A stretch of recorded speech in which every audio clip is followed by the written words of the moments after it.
It's time. I have to read your intro. Okay. 'Cause I don't want to get anything wrong. You can get it wrong, and I will forgive you. Really? Yeah, I'd make it up.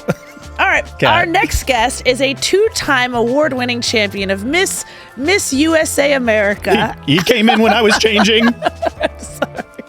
You know our next guest. I know our next guest from Saturday Night Live, Hamilton, and Stumble on NBC. Excuse me, it's Taran Killam. I love it. Excuse me, you're excused. How are you? I'm wonderful. I'm happy to be here. I'm happy Thank to you. speak to you. Thank you. We've crossed paths, but we've never had hang time. We've never. This is new and fresh. This is nice. Are you nervous at all? Always a little bit of on camera, but not specific to your show. And certainly your presence puts me more at ease. Thank you. I will take that as a compliment. It could have been. It could have been an insult. That But then you rounded it out as a compliment. at ease is better than Yes. What is it? Doesn't matter. It's not that. It all matters. Thank you. But I respect your talent and the little social crossover of hearsay and people I think we both mutually love and have spent more time with. Yeah. Speak very highly of you. And really, you on Comedy Bang Bang is like one of my favorite things ever. Thank you. Pastor Pasta is so deliciously dumb. Thank you. It's so stupid. It's stupid, and that's my really favorite thing in the world. Thank you. It's really the first time I did it, me being like in Italy on a cliff. Yes. Isn't when I did it, but when I came up with it and wrote it in my notes, I was like, I know this. I was on a cliff eating dinner in Positano, and I was like, I know a pasta. Yeah.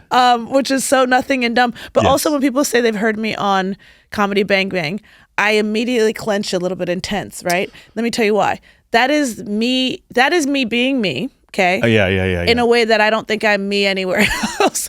It is. Yeah, I I'm understand very weird that. on I Comedy understand Bang Bang. that. It's. I think Scott grants full permission to be unhinged. Yeah. And that is why it's one of my favorite things to do and so fun. favorite things to listen to. It's so fun. But thank you. Thank you so much. Yeah. I have to ask you immediately off the bat, out the gate, who or what do you want to say thanks to? I thought about this. I read the prompt. Okay. I went through. I did all sorts of bits. Okay. I'm going to say thank you to my nanny, Okay. my 96-year-old nanny, my father's mother. Okay. For life, Yes. for indirectly causing my existence. Sure. But she's just like the grandparent who's definitely there the most for our extended family. Yeah. And that felt like long overdue. deserves it. A long Thanks. overdue thank you. Oh, will she listen to the podcast? Yeah, frequently. She will? She told me to do it. Oh, that's so sweet. She's my podcast agent, actually. Wait, she brokered the is deal. She going to get 10%? She gets 10. She gets 10. Oh, that's so sweet. Yeah. Okay, we have to, thanks to her. That's Thanks, really Nanny. special because to hear 96 years old Yes. and still acting as glue for the Yes. family is is on the daily. phenomenal. I know. Phenomenal. That's what she did. Her specific contribution to me is I'm a Southern California guy, as we spoke a little bit before. And my family was living in Big Bear when I was accepted to LACHSA, which is the LA County High School for the Arts. Okay. And to enable me to attend, I would come down the hill, as we say, during the week, stay with my grandma in Long Beach. And she drove me almost every morning to the campus of Cal State LA. Ooh. Opposite ends of the 710. Yeah. And did that for a full year. Oh, she loves you. So that alone, she Yeah. loves me. Yeah. That's She's a good nanny. sweet. That She's is very a good lucky. nanny. I'm shouting her out too. Thank you. Because that's very cool. That's Yeah. very special. How many kids do you have now? I have 2 daughters. 2 daughters. Girl dad. Girl dad. Do you have like a sticker or a sweatshirt or a mug? I don't, and I'm a big Los Angeles Rams fan. Yeah. And had to purchase my own Rams colors #1 dad shirt. Okay. Because they weren't going to go. They above were and not beyond. having it. The They don't lazy, care. ungrateful bums. Can I throw out an unthank too? Because I got a couple of those brewing. Really pissed at those young ladies. I helped create indirectly. Yes. Rams fan. I have to ask because I'm not giant sports girl, but I'm baby sports girl. Okay, you said okay. Got it. Because I am such a sport. When you said giant sports girl, thought I and meant New York, New York like Giants. New York Giants or San Francisco Giants, See, I'm baseball. from Baltimore, and so just off Ravens? the Ravens. Okay, great. Hometown Great. pride. I Great do team. have. Yeah. Orioles, Ravens, Cal Ripken Jr. but I also enjoy the Yankees, Yeah. and I also enjoy the Knicks. We've both had New York thrust upon us in similar ways. So, do you care about the Knicks still? I like the Knicks. That's like Knicks and Mets. Blue and orange is easy to root for. It's a fun underdog color combination. Yeah. Going to Mets Stadium is a breeze. Have you done it recently? It's been a little while, but it's very nice. Getting the Yankees not as easy unless you have a particular kind of ticket hookup. And I've had that ticket hookup before. Same. I know your name. I let me tell you what, the last time I went with that ticket hookup, it was pouring down rain. No good. I mean, it was an aggressive Even the billionaires get wet in rain, you know what I mean? Even the billionaire Yankee fans get wet. Humbling experience, if you will. You go inside to that lounge, that candy wall. And then the candy There's a candy wall. There's the ring pops. There's a ring pops. Bowls. Love bowls. As far as the eye can see. Last time I was there, and I had so much respect for this man. 5 rings on each hand. No. Have you ever judged? Even better. Okay, I'm excited. Even better. I saw a man, he said, fuck decorum. He had a bag and he was emptying out the bowls. He had his man purse. I mean, genuinely emptying the bowls, like no kind of shame whatsoever. And I thought, you know what? Wow. You were in this fancy schmancy lounge and you don't give a fuck, and I respect Halloween it. is taken care of. Yes. It was, in fact, August. And you know what? He might have been prepping for Halloween. He's a prepper. And he was giving out the good candy at Halloween. He took his merce full of ring pops back to his underground bunker, where he just has barrels of distilled water. Truly. I was like, this is crazy. He doesn't care. Respect. I aspire to have that kind of I don't care what anyone thinks at some point. That's like negative fucks. Yes. It's like, we're talking in the red. Yes. Okay, Rams though, I'm asking because aren't Rams and newish to the city? I know LA had a team. It was the Chargers. See, no. Did I make this up? That's very wrong. Okay. And as a Rams fan, I have to correct you on that. Chargers have always been San Diego. They're San Diego, and then they moved to Carson. No, but I knew they were because they're San Diego. petulant, and the city didn't buy them a fancier new stadium, so they left a 2-hour drive north lame. So now they're the Carson Chargers? No, they're the LA Chargers, but they came a year after the Rams returned. Okay.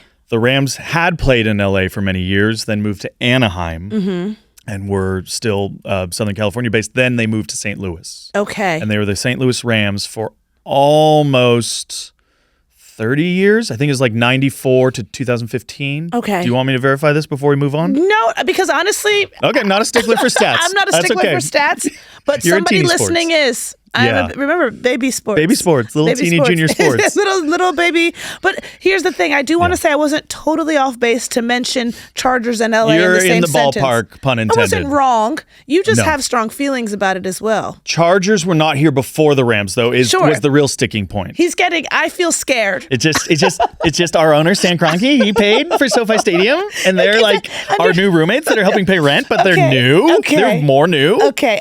And not as accomplished of a football team. Okay. Statistically. Fair enough. I get it. The Rams went to the Super Bowl a few years back. They were in the playoffs this year. Again, what I tell you, baby sports. Baby sports. Tangential sports. Tangential sports. Still kind of in the parentheticals. You understand? I'm still trying to understand what is happening in the game. Yeah. 4 chances to go 10 yards. You're a little more we're in toddler phase now. Oh, toddler. Okay. It's not a baby anymore. Okay, I'm 2, 3. Standing on your own 2 feet. Okay, I'm 2 years old. An occasional accident. Okay. But that's okay. We don't shame. No, and it's okay because we want to teach me to hold get your back hand. up. We take you in. Big girl, do it by yourself. Thank you. I'm getting better every day. I feel it. I'm getting better every day. No, I love that. Okay. Yeah. Football rules wise, most complicated by far. Yeah. But sometimes with football, I'm just, and I maybe have said this on the pod before, but it is the thought I have where I go, I hate how confused I am because I know that the dumbest dummy knows what's going on, and so I feel the need to really figure it out. Except for, I enjoy halftime shows. I enjoy knowing the stars of the teams. Yes. I enjoy watching the stars. We love them. Please come out through your pyrotechnical smoke in your backstage tunnel and appear before us, star. Let me see your little touchdown dance. Now presenting your Los Angeles Rams stars. I'm like, I want to see a little dance. Yeah. But I know enough to get by.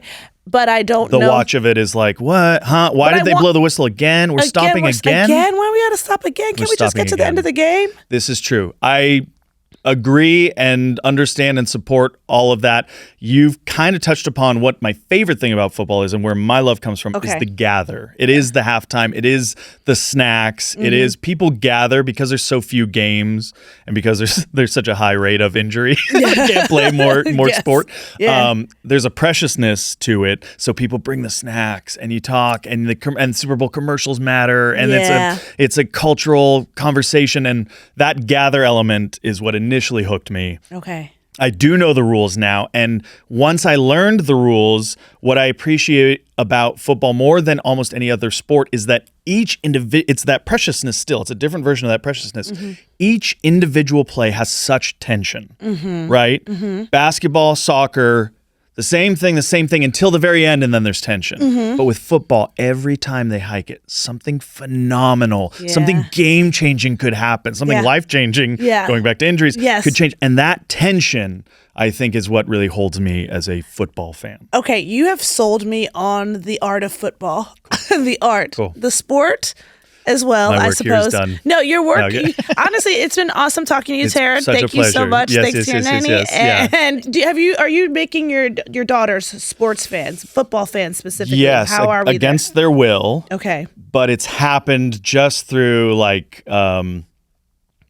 it's just wearing them down. I've just worn them down over time because none of the women in my house, including my wife, are invested. But I do already feel oh, who's winning? They'll throw out which down is it? And I have to play it cool and I'm gonna be third and short. Yeah. And it's happening. And if I give them anything, they don't, there's no obligation to be as into it as me. It is sort of the dad's thing. And I'm happy to share it with you, but no obligation. But yes, as my girls launch into the world, I know there will come a time where they are in a work situation, some situation, and football comes up, and they get to present knowledgeable about it. Whether or not passionate, that's not what we're talking about, but knowledgeable enough to keep that conversation going, which will lead to some future opportunity, and that alone is worthwhile. It's true. I often think it is a missed opportunity to not know more about football because I think people are quite impressed when someone, especially who's not passionate about it, can be I know what's going on here. I know exactly what's happening. I know the stats. I know how this play should go. Here I am just watching. I do enjoy a highlight. Yes. May I ask you? I think LA played the Bears. Yes. And the Bears lost, or the Bears lost. The highlight of that game is a Bears play. That play, is Caleb's the beautiful throw. Beautiful throw. That's a beautiful throw. Beautiful gowns. Chaotic. Beautiful, gorgeous, buttery golds. Royal blues. Royal blues. A cinnamon orange. Talk about an orange. Cinnamon. I'm talking about a cinnamon. It's gorgeous. Soldier Field. At full salute for that cinnamon orange royal navy blue toss to the corner. Truly was upstage. He threw it. I mean, and if only they could have won the game. If only. But your team. We were victorious that game. We were victorious. Yes. Yeah, we won that one, and then we won the next one. Beautiful song. Next one. I was waiting for you to meet me I here. Can do here. I can do here. We lost to the ultimate Super Bowl, the eventual Super Bowl champs, the Seahawks. Okay.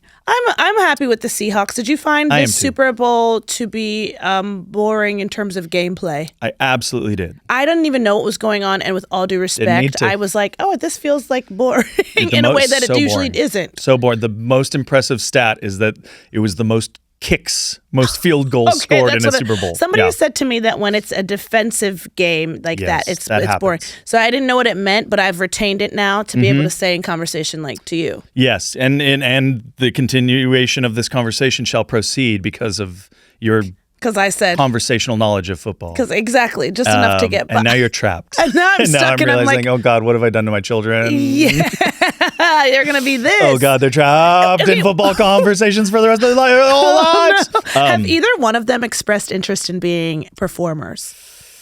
That's a great question. It's fluctuated. My oldest, I think, has really beautiful natural performative talent and grew out of it in middle school, but she loves the creative community of it.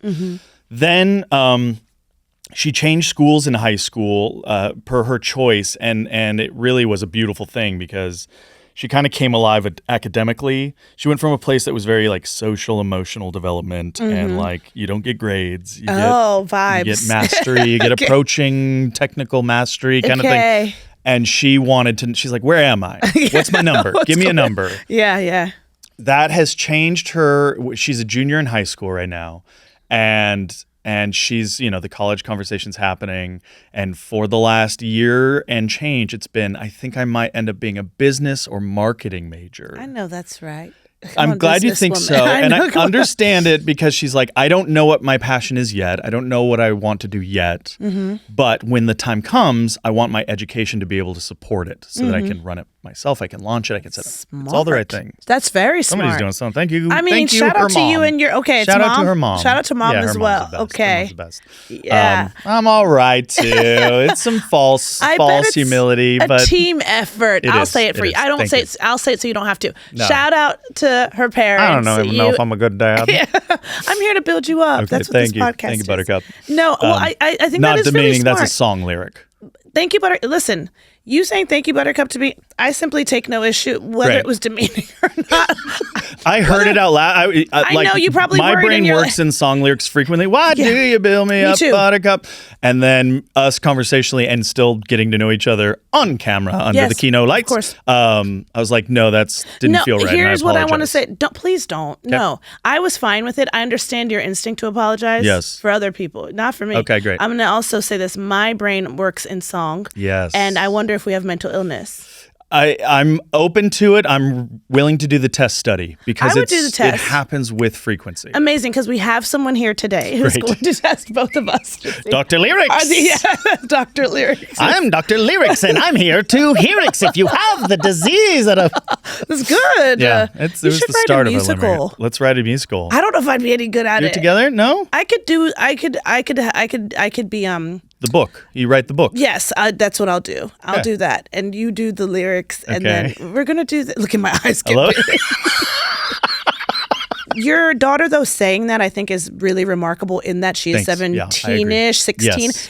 I think it's crazy that we ever make a person that age decide what they want to do for their life. Of course, in terms of a major. 100%. I just think it's crazy. And obviously, there's free reign ultimately in many cases in that many people are not using their degrees and they're doing something different. But I'm like, why are we letting what 16-year-old knows what they want to do forever, ever? That's none. Ever?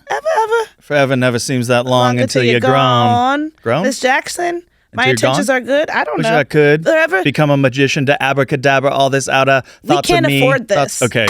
But I'm trying to keep it one note. We can't pay for this. It's 16 bars. What is it? No, it's 16. It's 8 notes. 8 notes of melody. We're not allowed. That was such a good song.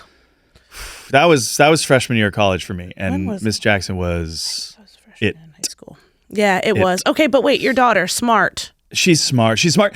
I'm eventually going to answer your initial question, and I'll just jump to it, which is only recently has she gone like, I do like creative people though, so maybe we should look at colleges that have like management schools, executive whatever, and arts. Okay. Because she's a wonderful writer. Yeah. When she was really young, she would write like really profound poetry. Like did that for years, and those were like the birthday gifts that were like, oh God, your birthday poem you'd look forward to. Yeah. That's so sweet. and then my youngest one, she's like more shy, but she has just recently said like, I think maybe I'd want to take singing classes. And this is what's real. I mean, there's so many cool things about both my daughters, but my youngest is saving her own money for her first big purchase, which is an electric guitar and an amp. Incredible. Badass. How incredible. Okay, may I ask how your youngest is making money? Are we giving there's allowance? There's a chore schedule. Okay. And basically there's like, you don't add, you subtract, right? It's like, this money's yours. It's on the table. It's yours to claim. Okay. But if this doesn't get accomplished by a certain point, it reduces in amounts, and then the week goes by. And I like that. Yeah. Starting with an amount to begin with. That is mom. That's all mom. That's okay. Do you know how mom came up with that concept? I don't. Mom's really good at like listening to like the young female development books. There's a book called Tangled, which a lot of parents have read, and helps you deal with the adolescent female mind and how to be there to like what part of the verbiage we use, sort of the words we use, like, do you need me to listen right now, or are you looking for help? And let them take control of that, as opposed to there's a lot of that's good. That's good for relationships, adult 100%. When I was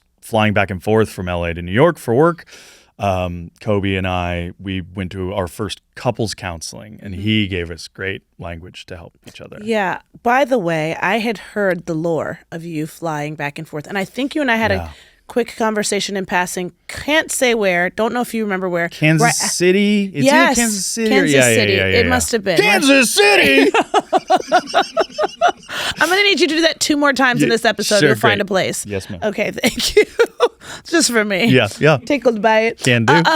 So I had heard the lore of you flying from New York to LA to be with your wife. Every Were there hiatus. Kids? Every single hiatus? My oldest was 1. Okay. When I got that job, and for 4 years, every hiatus, I'd fly back. And then what happened the last 2 years?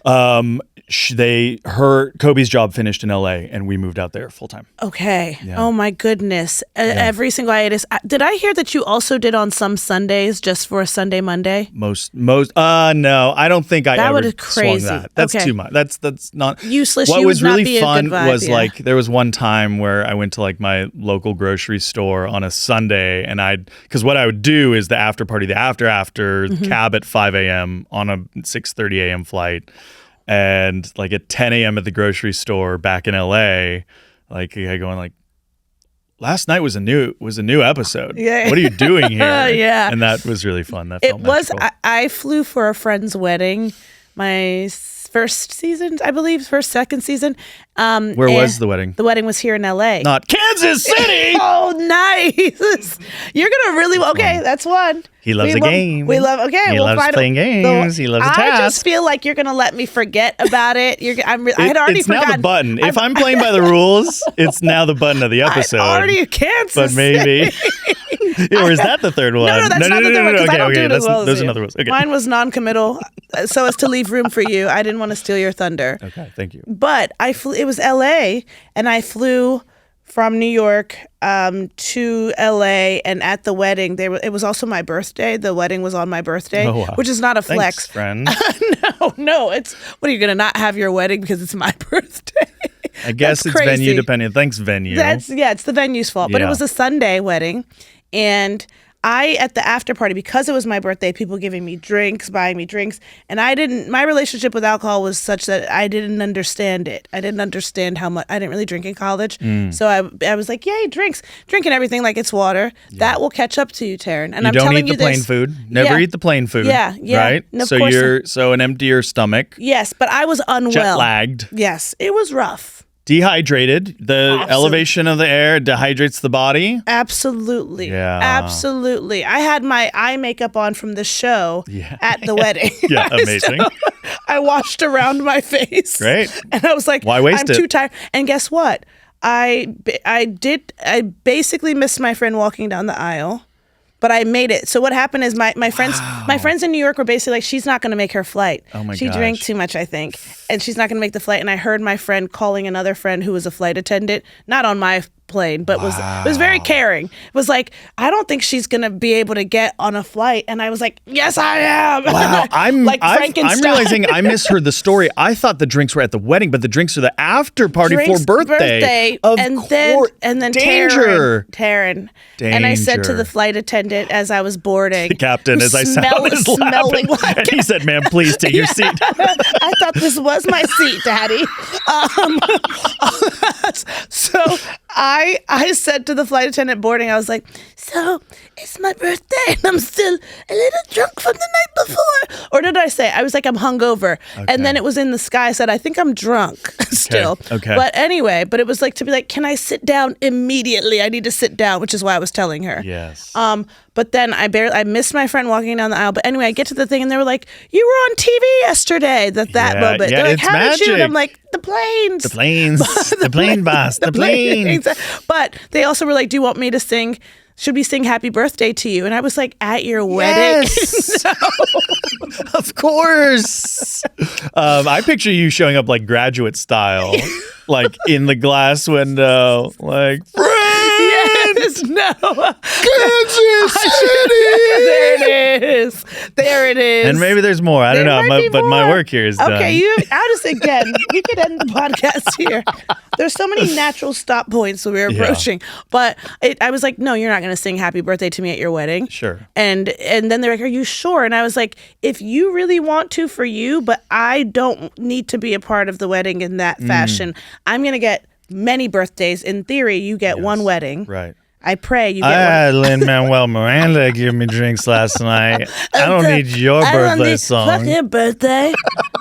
You're good friends. I mean, my birthday. Fuck your wedding. Fuck your birthday. Where's the captain? There was the captain. I need to get and my lot. Where's my plus seat. one? Where's my seat? I'm seated at the captain. I'm making my carry-on fly back. I truly imagine me getting kicked off the plane. Second year as you're on saying SNL. that, like the second you told a story where you engaged with the stewardess, we live in a time where I was like, could have been an aisle video from two seats back. know. Easily could have been a video. And upon boarding, I know what my intent was to just be like, I need to sit down. I know this is not my time to get on the plane, but you have no idea what it took to get here. Yes. I'm here. My friend's trying to rebook my flight. Anyway, you did this a lot. I did it a lot. I did it a lot. This is a dumb question, and you can say as much. How did we open door? It is kind of a dumb question. Yeah. It depends on the handle. Yeah. So I took that whole lead in to ask that. Dumb girl. You dumb girl. But I mean it in an endearing way. Yeah, it's from a lyric. Yeah. It's a lyric. It's a dumb girl. She's a dumb girl. Yeah. Feels like a Lily Allen song or something. I know. We should really work on We should work. Let's collab. Okay. It put a strain on your relationship, surely, right? Had to have. 100%. Yeah. Oh, absolutely. And like define strain, because it's like just stamina strain, emotional brain, because there's that thing of, it's a very, I think you appreciate with that job, it's a very different like state of existence mentally. Yeah. And to come back and suddenly want to make up for lost time and be present was certainly a challenge for me. Yeah. And like, if I'm being completely honest, and I will for you. Please do it.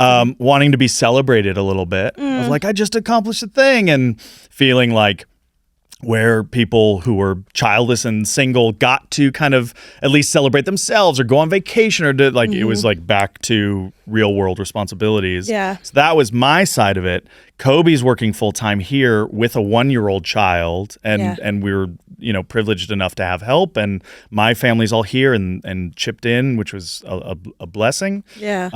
But she's also like, yeah, this is not time for you to take victory lap. This is time for us to come together. Yeah. So it'd be like, I'd say a full day of it's momentum, and you do miss each other, so it's fine. That first day's like, hi. Yeah. How are you? Oh, I missed you. Great. Yeah. And then you wake up the next morning, it's like, are you gonna make the breakfast? Or because I'm on New York time, and you worked the whole time. You made all the breakfasts the last 2 or 3 weeks. Yeah. And that's like a very small example, but it's a lot of that. And pretty early on, we knew like we should have a third party help us talk through this, and really like what was so great about it was there was no solution. There was no like do this and it won't happen. Like, nope, that all makes sense. Yeah. But here are like some language skills to talk about it with each other without making it a bigger thing, without activating a bigger fight, a bigger resentment. That's so smart, though, to have that third nice. party come in, because what unique circumstances, because I think anybody like working at SNL, you're saying is you're in such a different brain state, and it's such a different, unique schedule, and the challenges and the victories, all of it all at once, and processing that all the time, and you're just you get so accustomed to it, being in it. You kind of start to not know any different, but then you see people who don't work there, and you're like, okay, you're on a different planet than I. Yeah. And so barbecue at 11:30 on a Sunday. Are you What are crazy? you talking about? That's insane. Are you making fun of me right now? I'm offended by you. And so the notion that you had that and a 1-year-old, and your family was here in Los Angeles. Yeah. I'm like, I can only imagine. But don't you feel like having gone through that with Cobie, and I don't want to put words in your mouth, I can just only imagine having gone through that, you feel and gotten through it successfully. Feel like you guys can like do anything as a team? Because that's what I'm immediately like. That's a gigantic challenge. Without a doubt. Yeah. We did a lot of things kind of in reverse. We met when we were really young. We met the week before our 23rd birthdays. We're born 2 days apart, same year. Oh, wow. It's so cute. Oh, that's cute. And like, she had significant deaths in the family within the first year, and then she had some really major health stuff that she's talked about publicly, and like we went through that together and weren't sure if we were going to be able to have kids. And then our first kid was like sort of this miraculous surprise in like great ways, but also very stressful ways. Mm-hmm. And like, so we did, and we're very, very lucky and fortunate in career early on, you know? So like we did so much of life backwards. Yeah. And we're really looking forward to like our 50s. Yeah, I love that. I love that. Like, it's just like river cruises, you know what I mean? Like it's just like seeing the world. And so, to your point, that's exactly right. Like we've done these hurdles that we've been through, we're pretty like locked in. Yeah. And it feels nice. There's a nice security. How does it, secure comes to mind immediately, but how does it feel to have met your person at 23? It's surreal sometimes. Like it's like, especially I'm 43, so we've been together a little over 20 years now. Yeah. And we talk about that a lot. What were we watching? We were watching a show. Oh, it's so dumb. We were watching Wonder Man, which is great. Okay, great. Have you seen it? No. Okay. But the minor spoiler: he reconnects with an ex later in the series, and like, kind of the intention of the scene is like he's still incapable of like hearing her. He's so self-focused. But the idea of checking back in with an ex is like Cobie and I have like one each. And like do not talk to them. Yeah. And it was like childhood exes, really, you know? Yeah. And that's a really weird element of it. You're like, don't know this life. Yeah. And I remember this is a funny like SNL story, but I remember Ben Stiller was hosting and he's like getting to know, he's like, oh, are you in a relationship or whatever? And shared my story. And I was like, yeah, it's interesting to be around this. I can't help but like, you know, sort of not fantasize, but do the hypothetical of like, imagine if you were single and this thing's happening and like how exciting, but also how challenging and how like all the pitfalls of it, but all the like advantage of it as perceived through someone not fully experiencing it that way. Yeah. And it was very helpful advice. Ben was like, you're not missing anything. I think he's right. Yeah. I can tell you from having dated in my 20s, it's a jungle out there. So it's really huge to have met your person, regardless of the circumstance that, you know, the SNL of it, which is this incredibly unique thing that makes it your whatever age, a different experience than what might be the typical experience at that age. Point is, it's a jungle out there. And I think it's so cool that you guys found each other when you did. I think she says she's on the same page, but we feel very lucky. We feel very, very fortunate because we were also like generationally right on the cusp of the online, of the app. I think I actually filled out like a Match.com like profile at like 21, 22 years old. Yeah. But missed that whole lucky you universe. Which is wild. Like getting to play on friends like Raya accounts and the swipe of it all and the thing like there's something so addictive, like someone who likes games, like there's something so addictive. Yes, dating is so gamified now that it's not. Though the initial, in my opinion, the initial thing that dating apps were created for, which was like to connect people, to get people in relationship with people they might not otherwise meet in the world, has now just become this. It's a game. It's a game. It's like Temple Run on your phone. It's Candy Crush. How far can I get? How many coins can I collect? Right. I have a friend who just got on a dating app, and she's like, no one's talking on, and I go, yeah, girl. That's what it's like. Yeah. It's just the swiping. It's looking at new faces. It's going, good to know you exist. Yeah. I'll say yes. You say yes to me. Good to know that we both think each other is attractive.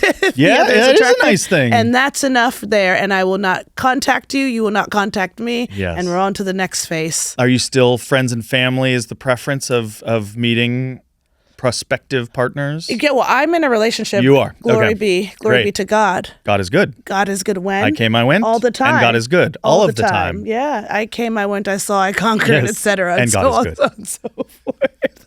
Yes. So I feel very happy to be out of the game. Right. But it's shocking what's going on. But I am a proponent of friends and family in real life. And I think what I was leaning into is you saying the dating in your 20s, and I have to believe you're not that far outside of them. Thank you.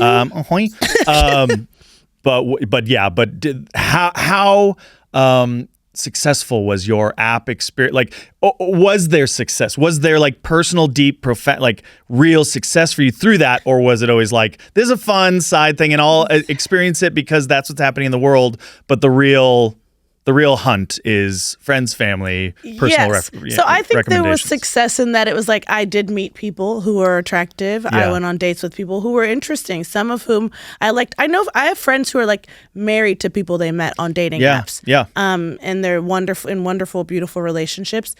For me, the preference, and I think, to be honest too, I think for a lot of people I know, so it's not this unique thing about me where I'm the preference for me is family and friends and meeting in real life. I'm I think most people that I know at least are oh, well, I'd love to meet someone in real life. Yeah. And I think dating apps can be so useful, yet I think there was a sweet spot in their creation, I think, where it was still hey, the thing we created this for is our primary purpose and our goal, and we don't feel like an effective app if people aren't meeting and dating. Yeah. I think that my sense is that the creators of the apps felt that at one point and now have transitioned to a whatever, the game, swipe on these faces. Well, there's subsets now, right? Where you have your app brand. We are the relationship brand, or we are the hookup brand. Yes.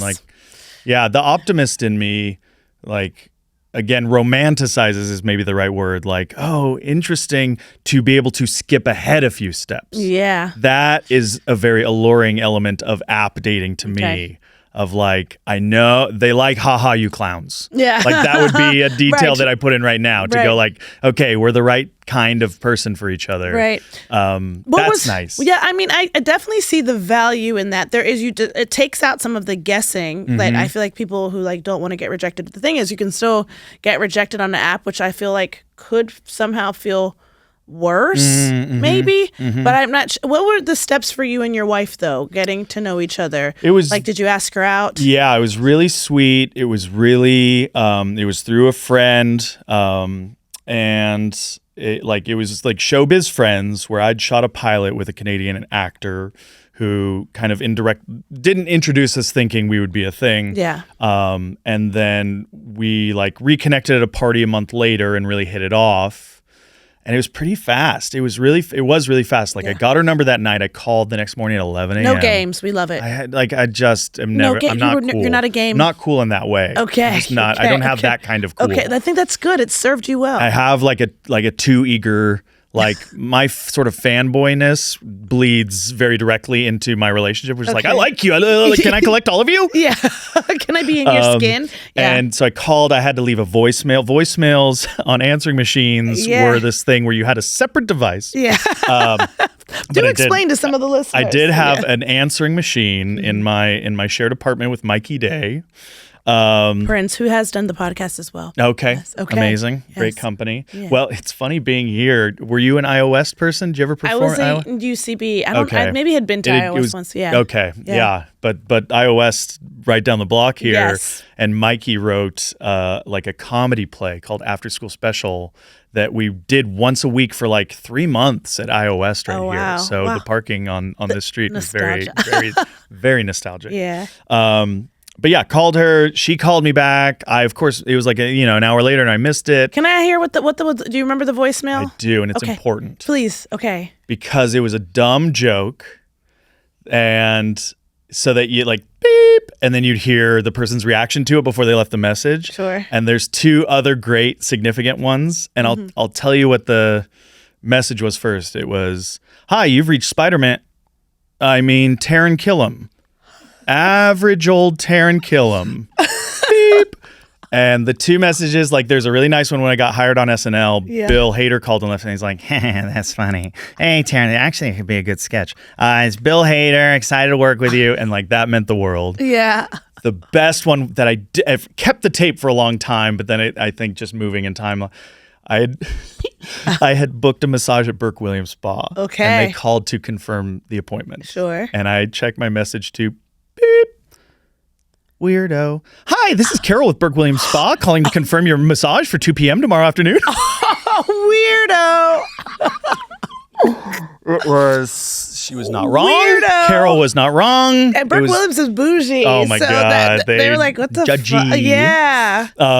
And Cobie's message was, beep. Hey, Taran, it's Cobie calling you back. And I was like, oh, just from that little laugh, that little chuckle, I'm in. Called her back again. Okay, but you left her voice message. I left her one first. She called again. I missed her call. She left a Gotcha. Okay. response, called her right back. She picked up, talked on the phone for an hour, said it came up in conversation. The next day was Easter Sunday. Okay. And I said, I'm responsible for bringing a dessert. And she's like, that's crazy. I'm going to a thing and I have to bring a dessert. What are you going to bring? And I said, I was going to make brownies. Do you want to do that together? Wow. So I went over to her apartment. She wanted to do the box. Yeah. I said, no. We're going from scratch. Okay. Really cute moment where she's like, do you dare me to try the unsweetened chocolate? I'm like, do it. And like, it was terrible. And we laughed. Yeah. And no funny business. Good. Part of my game at this point, young man Taran's game, this was my game. This is very strategic. Okay. Was to bring some sort of comedic media that was important to me that I had seen a million times and kind of gauge the sense of humor. Oh, I like to do that. Yes. Brought over Borat seasons 1 and 2 on DVD. She had never seen them. Or I guess it's the Ali G show. Yes. Seasons 1 and 2. We watch them. She's laughing. It's gonna go. This shall proceed. Okay. She goes to the restroom. She has to do the table read for the pilot of How I Met Your Mother the next. Or no. It's Easter. She's like, got to get up for Easter, and then that Monday she's doing the table read pilot. She's like, hey, good luck. Yeah. She goes to the bathroom. She comes out, and I'm like, horny young man. Like, well, I mean, it's getting late. I should probably head out. And she goes, yeah, you probably should. It's like, cool. Eject DVD, careful, no scratches, place into cover, slide into sleeve. But we'd made a plan for our first date that Monday night after the table read. Okay. And we went, I took her to a place called 4 and 20, which had really good tortilla soup. They don't exist anymore, do they? I don't think they do. Sure. There was one on Laurel Canyon, there was one in Sepulveda, but I think it might be gone. Sure. And then we went to the Sherman Oaks mini golf course. Fun. And went mini golfing. Oh, cute. It was really cute. Wow. Yeah. And the rest is history. Although I broke up with her a year into our relationship. The rest was not history. I broke up with her for 48 hours. Why? Tell me. Panic. So you are now 24 years old. This is correct. You panic. You break up with her. I need to know why you guys do this. Yeah. I'm house sitting for my manager at the time. She comes over.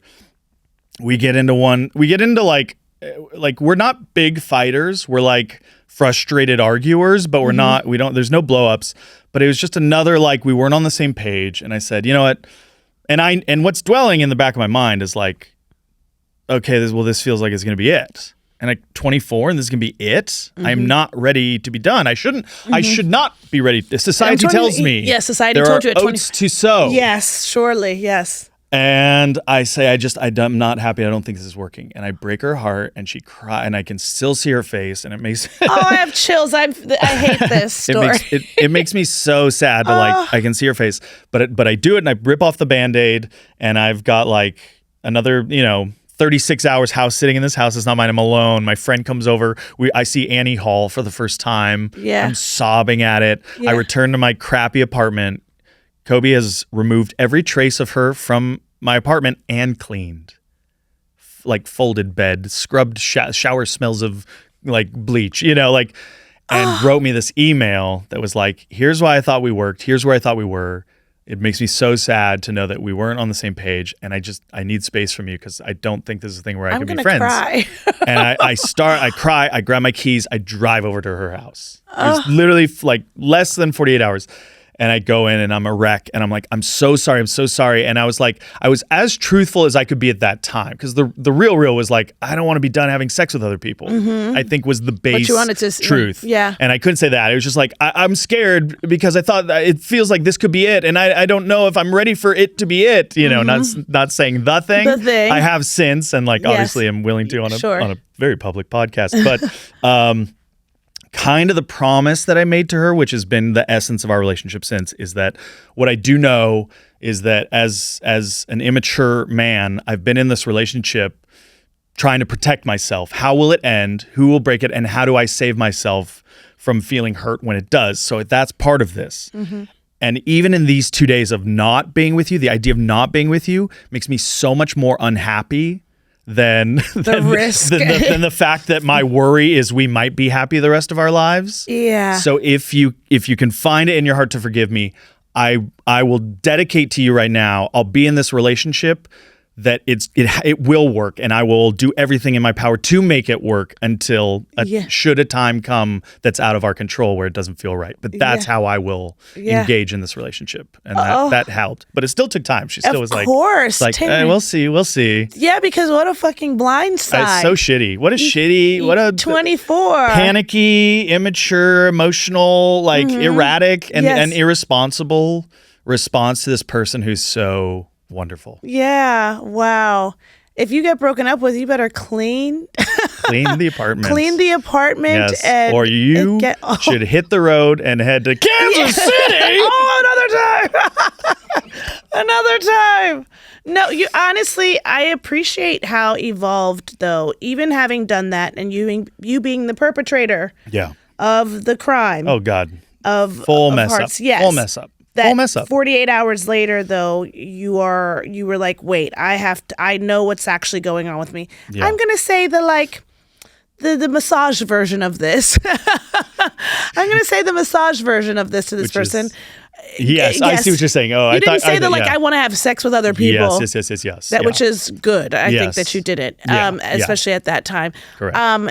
So where did that kind of emotional intelligence, I think you demonstrated in that moment, 48 hours after breaking her heart. That's very nice. Where do you think that came from? Were you in therapy on your own at the point? No. SNL drove me to individual therapy, to couples and individual therapy. No, I mean, what my parents did very well, like what they did the best, I would say, is being vulnerable. Like I had a dad who said a real man can say, I love you to another man, and a real man can cry and show their feeling, talk about their feelings. And I think that was him sort of breaking the cycle of his family and his upbringing. And my mom both giving unconditional love. I witnessed a lot of sacrifice from both of them to care for 5 kids. So that it's a strong foundation. It's a strong foundation, and I needed that because I think the nurture really outweighed a lot of nature of just being a dumb boy, just a dumb boy. Well, you can give yourself grace because it worked out, and it did, I think you were able to turn it around 48 hours later. Yeah. Have you seen this story? And I never do this, but I'm so fascinated by the Olympian who, I don't know what sport it was. Biathlon.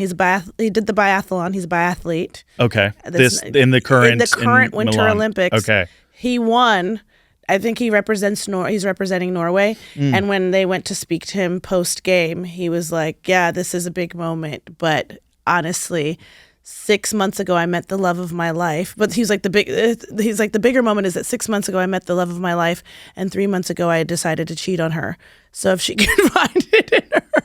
Oh, have you guys not? God. Yes, you can make noise, guys. It's okay. Yes. Yeah. Oh no. What's the take? I'm so shell shocked by it, but I'm like, get out. Here's my issue with it.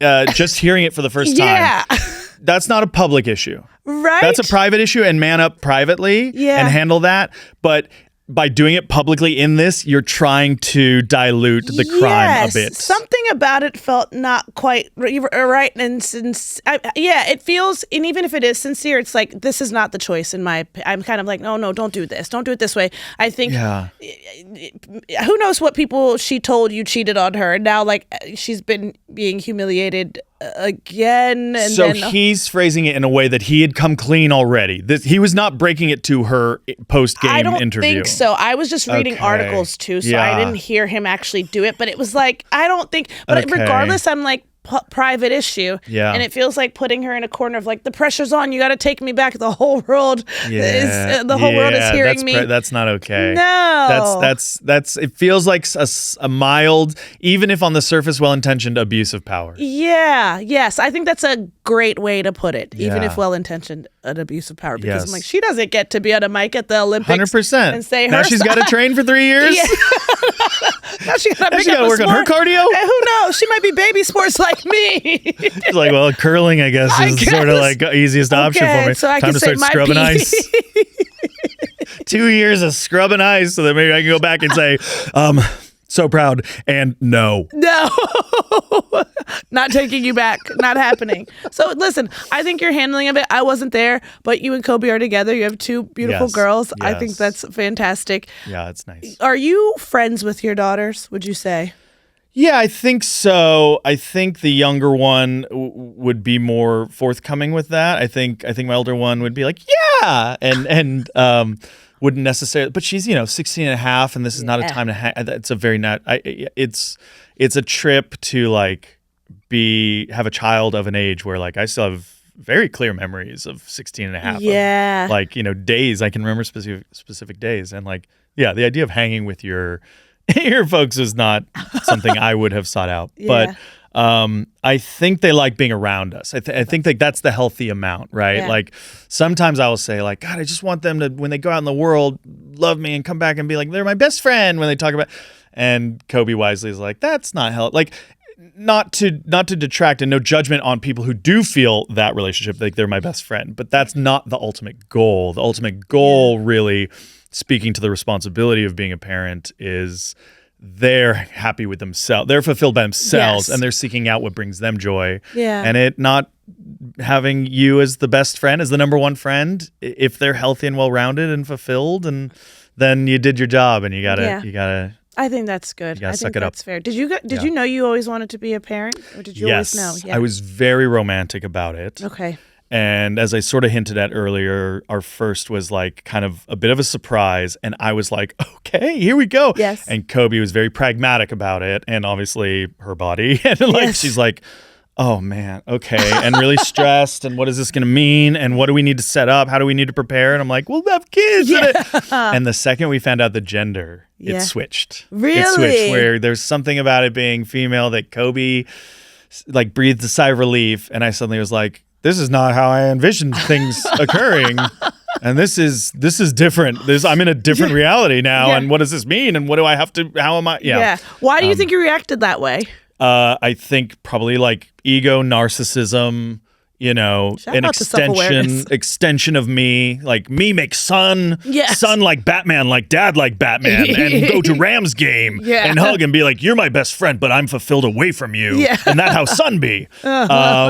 Into just the shattering of that fantasy, that full self-protecting, building up fantasy, and then just like the freaking science of the biology of it. And I'm gonna get quite candid, but like holding your baby daughter, and even though it was like we were 27 when she was born, so still earlier in life, but this is the first vagina I am seeing in my life that is not an object of sexual pursuit. And it was a thing. It was like, I have to clean and care for this now, and weird, and now we'll understand it better than I ever, than maybe I thought I did, and clearly did not. And that's, one of 1,000 different variations of just the gender separation of it, like... and then realizing like how little gender does dictate, and like you can try, we did science kits and skateboards and whatever you want, and there's princessy all through and through, both of them. But then moved away from that in their own ways, and like very different ways, and they get along together, but like are their very own distinct personalities, and it's the best thing I will ever do. I don't think you're alone in that experience either. I think it's a shared experience, and I just having a child, the notion altogether, and the way it, I think, transforms you. Having zero myself, I just have now been so fascinated by it, by the notion and how it impacts a man versus a woman, and your expectation about what parenthood will be versus what it then actually is. The ways it matures you, the way it makes you see your crap.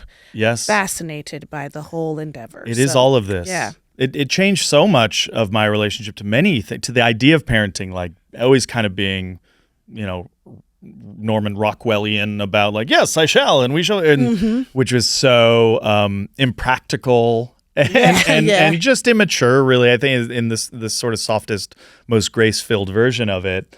But the way it changed my identity to adoption was instantaneous. I was always kind of like, I don't know if I could, like right away I was like, oh no. This kid doesn't know me, and I don't know this. I have to get to know this kid. And really, yes, maybe, I see that we have our eyes thing, but you are your own thing. And it's the time that I'm going to invest in you, and it's that will build this relationship. So that changed. People who said kids are not for me, I was always like, okay, that's fine. That's okay. That's okay. Into like, thank you for being so responsible, for knowing yourself so well, for being fair to the world, for being fair to this hypothetical not to exist child. Because it's hard. It is so hard. It's so, to do it in a way that I think it deserves, and this is just my own take on it, it's really hard. It's really demanding and a lot of sacrifice. I can only imagine. I can only imagine. And I so get Cobie's reaction to having a kid too, as a woman. You're like, what? My body, my career? What are you talking about? Okay, Taran, it's time for a segment called That's Nice, but What About Me? Great. And I suppose I want to ask, I'm trying to think of what would be really great for you. There's a few things that are like swirling in my head. But we only get one. We only get one because I don't want to be greedy. I don't want to be greedy. But what about you, though? You can't. The episode is about you. And so, raising children in Los Angeles. You're from Los Angeles. Yes. Your kids are from Los Angeles. Correct. How do you keep them not Hollywood? I mean, LA is so much more than Hollywood, but how do you keep them grounded? How did you stay grounded? That comes down to values, morality and values. And Cobie deserves, again, so much credit for that. She's Canadian, so that's good balance. We were an LA family, but not really. We were like adjacent to Showbiz families quite a bit, but just the value system of status, of celebrity, of notoriety, it's something that Cobie and I bonded over. Was like, we love art, we love performing, we love telling story, we love playing characters, we love movies and TV, we love it, and we love to do it, and doing it at every level brings us joy.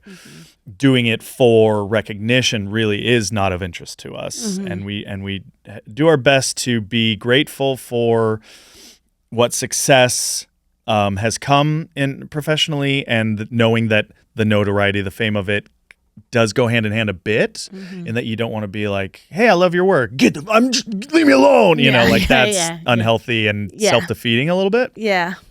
But so I think that has been instilled in our kids, getting them out of town, getting them back to Canada, getting them into nature. Nature's so important. I don't know that I can say with full confidence there's not some sort of Hollywood showbiz jadedness, cynicism, aloofness, take it for granted, but certainly not by their own doing. And any sort of like spoiled behavior we would immediately do our best to crack down on. But I think they just can't help but be partially a byproduct of their like liberal showbiz bubble city upbringing. You know?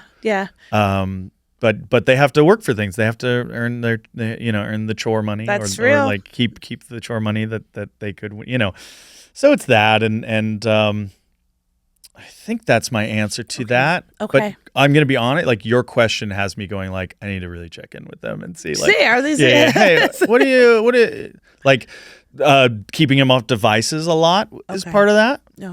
Our oldest didn't get her first phone until she was 14. She was really one of the last 2 years ones. ago, 2.5 years ago. Wow. She's Okay. making up for lost time. Wow. But still, they like put parameters on that, and yeah, I don't know. But I think the values of it is key. Yeah. Okay. Like, we want you to be kind. We want you to be kind. We want you to be not self-centered all the time. I think it's human nature to be a little self-focused because you're born into yourself. Yes. How could you not? You're walking around the world as yourself. Exactly. Yeah. But I think knowing, like, Cobie works at a soup kitchen every Tuesday, and she's taking Shay to work with her there, and little bits like that without being too preachy about it. But just understanding it. We're lucky to be alive. We're lucky to share this world and try to make it a little bit better. That's good. What's top of mind is I know some people who are having kids or have kids who lived in LA or do live and are like, I need to get out of here to raise the kids. So it's an interesting thing.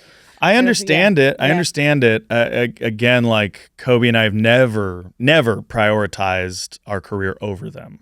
Like, they will always be the number one priority. Yeah. And our alignment in that what has made us good co-parents. You know? But I also understand, like, get the hell out of it, because I'll ask my girls, we're not a religious family, but, like, do you have any interest in, like, going to a church to see what that's about? Because I do anticipate some significant culture shock for both my children, college, travel, whatever it is. Like, I could see that coming. Yeah. In ways that they didn't even conceive. They're like, oh, I am a city person. Right. It's true. I mean, it's such a diverse city and melting pot, but then there are these pockets of existence here that do feel so insular. And that's the irony of it too. Yeah, but in whatever little travel we get to do, Cobie and I are always saying to each other, there's so many people in the world. There's so many different ways to live and experience this existence. Yeah. And I hope for our children to, like, go and really kind of expose themselves to that as much as possible. Yeah. I'm excited for them. Yeah, me too. You nudge them. Go somewhere else. Go. We're gonna be cruising. Go to Canada. Yeah, you guys are gonna be the 50-year-olds. Go to Canada. Exactly. Yeah, I'm excited. We're gonna be cruising on a river. Cruising on the river. I can see this for you. I'm manifesting for you as well. Thank you. Okay, we have to help a listener. Great. To close out. It's not just about me. It's not just about you. It's about the listeners. We'll listen to a voicemail. Okay, great. Yeah. Hey, Ego, it's Zach. Thank you so much to you and Josh for answering my question. I think you're right. I think it is all about, putting in a little self-care now and then, which does lead me to a follow-up question, which is, what are a two-parter those little acts of self-care honey, that I'm you not guys a therapist. do to help get you through those chores? What are the little treats you get for yourself or do for yourself to help, not fill the void, but at least get you to that next moment. Thank you so much. Bye. I'll let you answer. Sleep and water. Sleep and water. Sleep and water. Sleep, water, truly. Yeah. Reading. What are you reading? I'm currently reading The Body Keeps the Score, actually. Okay. Just finished reading You Are Here by David Nichols. It's a fiction book. It's a romance novel, but it's, like, really beautifully written. And I don't ever read fiction, but my boyfriend gave it to me, and I'm like, lovely. Good read. Yeah, I have to say, and I eat. I love to eat. I love a good meal. Few things bring me more joy than a good meal. Yeah. Okay. That's it. Order a pizza. Yeah. That's I'm like, self-care. what feels good to you? Because someone else might tell me. I have friends that, like, love the sauna and they like compression therapy, and I'm like, sure. That's cool. Yeah, there's these, like, neurotech boots you can get. I don't own them, but you can go to like a self-care spot and you sit there and it squeezes and it helps for circulation. It squeezes the shit out of your legs. You can do hips too. Is it a massage? Is it a vacation? Doesn't have to be an expensive vacation, but is it a walk through nature? I like water. Yes. I love to Me like too. float. I love like to float in an ocean under the surface, or like that is very Nice. peaceful to me. Same. It's very calming water. Are you a water sign? I'm not. I'm a fire sign. Okay, so it makes no sense. Yeah, what the heck? what the heck? Phony. What the hell are you freaking talking phony. about? You're a Get poser. outta I'm a here. freaking poser. You're a poser. You're like a fire sign. Talking about you like fire and water. You're like a magma sign. Yeah. That's just magma rock. They don't go together. Yeah, you're magma. You're steam. You're full of hot air is what you are. Yeah, bullshit. Okay. Hopefully I love how you were answering that question though with a question, because I think the question begs a question. But Yes. Josh, We it look wasn't forward to Josh. part 3. Josh was answered last time with me. Okay. We're just days ago, frankly. Oh, great. Okay. So we're back. No, you're back. I'm not a therapist. Josh never left. No, well, Josh was the guest Yeah. that they were referring to, helped But answer who the is first- Zach? So is that Zach? That's Zach. That was Zach. So And we're asking just for on Zach the top, with Josh. yes, exactly. Which, by the way, I didn't say it when we recorded, but to me, and I tweeted this when I had Twitter. The tweet did numbers, and I really stand by this. To me, all Joshes could be Zach's, and Zach's could be Joshes, and that's it. Thank you so much, Taran Killam, for your time. I believe it. Think about it. You're the best. Josh's and Zach's could be. Anyway, I think it's the same name. Yeah. That tracks. So Zach, find a Josh and ask how they self-care. I think it's the same name. Okay. All right. You're the Taran, best. you Thank are the you. best. Thank you for doing this. Yeah, Thank you. happy Thank you. to. Enjoy. Yay.